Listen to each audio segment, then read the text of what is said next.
I am a natural introvert.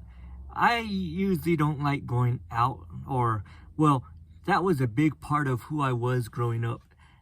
As a teenager, I didn't like going out. One of my excuses of staying home was lifting weights or just hanging out with my friends. But I was not really an introvert. I didn't like to talk to people. This was at school, or this is family functions. I didn't like it. I used to get all like, you know how you get when you're nervous, you start to sweat, you get clammy. That's how I was. I don't know if it was noticeable to other people, maybe not, but I was always like that. I didn't like talking. I didn't like interacting with anybody. I remember back in the day when I had a phone.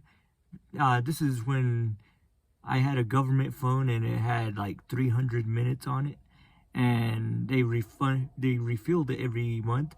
Then after that, I remember I probably still had like maybe 200 and something minutes on there every month, because I didn't really talk on it.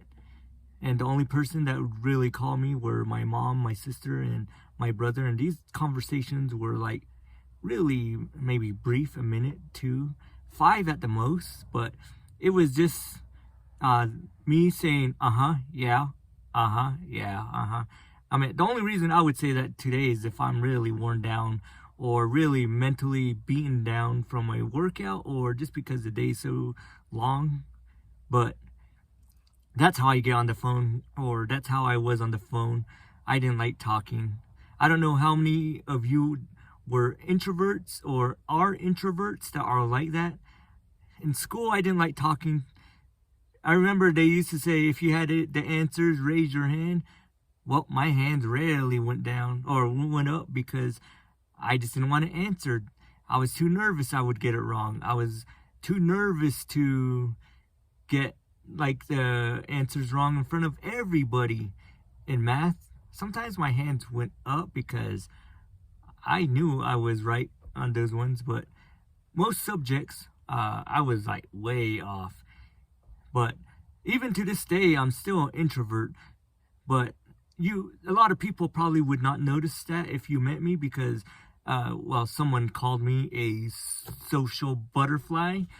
I don't even know what that really means, but I can hold a conversation with someone. I remember with my mom, I went to maybe about 8 hours away. I'm in New Mexico, and I went to a place called Colorado Springs for something for my eye. It was supposed to be a machine checkup, but well, she and I were talking all the way there and back for 8 hours, and she said she liked the fact that I was able to stay awake and talk to her rather than just fall asleep.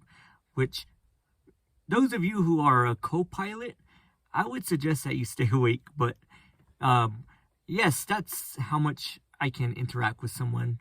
But when I get back, you notice if you're an introvert, you can go out into a dinner, you can go out and maybe to a public place, and when you get home, your energy is just like, it just tanks. It goes down fast. And that's how I am. When I go to a family function, I'm usually like really tired when I come home. I just want to go to sleep, and I can sleep for like an hour sometimes. But when I'm out and about, I'm happy to be where I am.